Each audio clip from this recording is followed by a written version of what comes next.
So for this episode of Warcraft in Minutes, I'm quickly going to run through one of my favourite pieces of druid lore, which is the origins of the Gilnean druids, the Worgen druids. Now, when Worgens first came out, there was a lot of speculation around why they could be druids. I mean, obviously they're werewolves, so, changing into animals isn't too far a stretch.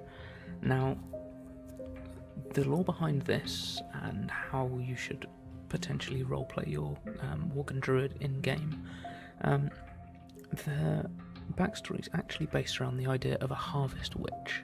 So this is quite a rare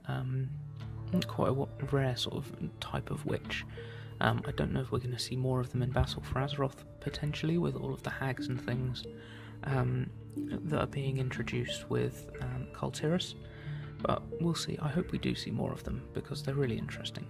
So, a druid who we've actually seen more of recently, with the new quests in Legion, is Celestine of the Harvest. Now, she's a Gilnean druid who has been in-game as long as the Worgens, and right back in the Worgen starting quests, she's referred to as a Harvest Witch, whereas she herself refers to her order as druids. Now, Gan Greymane has basically comes out and says that he's heard that druidism is practiced among some of the sort of farmers around Gilneas, but he hadn't been exposed to it until recently. Now, Celestine claims that the Order of Gilnean Druids were basically driven to the edge of extinction way back in the past, and she refers to her druidic order as the Keepers of the Old Ways. So, the reason that extinction never happened, the reason that the Gilnean Druids sort of persevered through, is that there was a Gilnean famine that struck one year when their crops failed, and Celestine tells us that it was the Harvest Witches, or the Druids, who basically called upon the earth and were able to restore the harvest. So now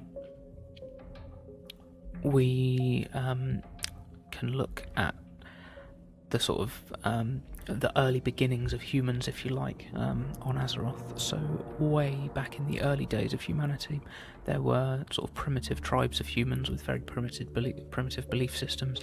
We're talking before cities, sort of the equivalent of the Azerothian caveman, if you like. Now, their primitive belief system was incorporated around simple nature magic, because that was all they had been exposed to. Humans didn't actually pick up arcane magic until they had exposure to the High Elves, way later on in the history. So,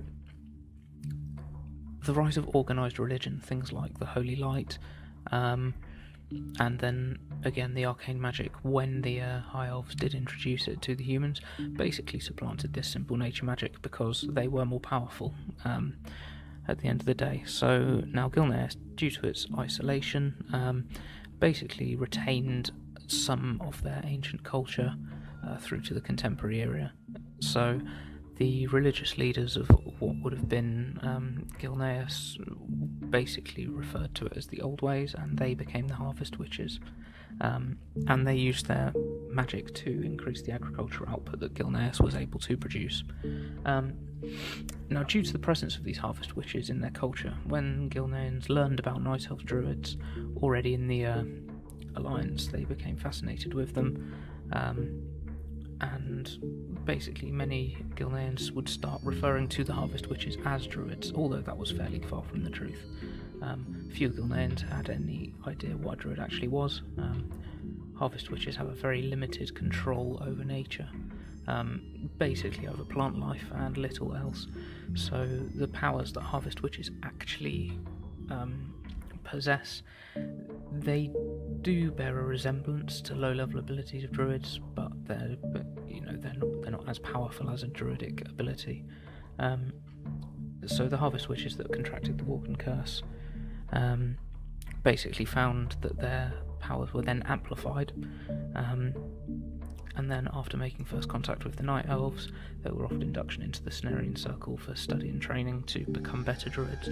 Of course, the Worgen curse itself would have amplified these powers because it's actually druidic in origin, as we know from the Scythe of Elune and the related druid artifact quest to that.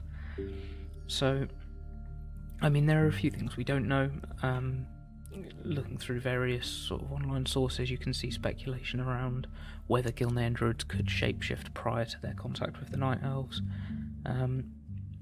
There's a bit in game where King Greymane sees a Night Elf shapeshift out of flight form, and he says it reminds them of a Gilnean druid, so it's entirely possible that they did have some of these abilities prior to meeting the rest of the Alliance. So,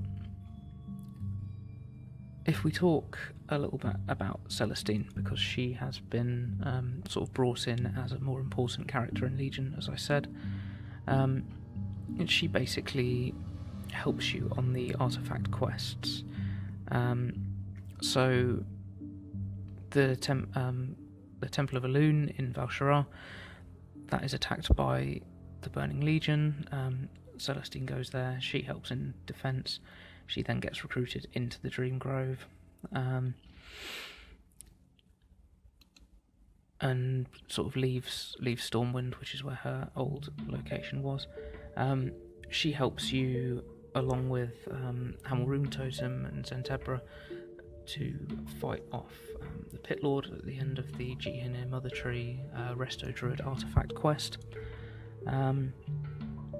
So she's a fairly important druid in the lore now, as the sort of druidic leader in Gilneas, and also as a figure in sort of relevant gaming terms with helping with the artifact quests.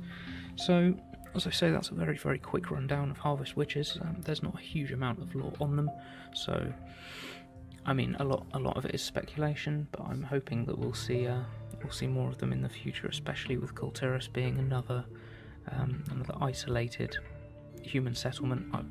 I'd imagine them to be fairly hot on the arcane arts with Jaina being in charge, but hopefully with the hags and other sort of folklore type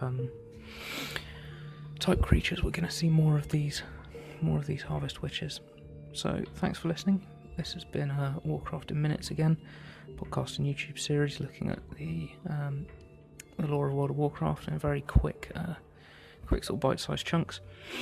You can find us on YouTube, on our podcast, and thank you for listening.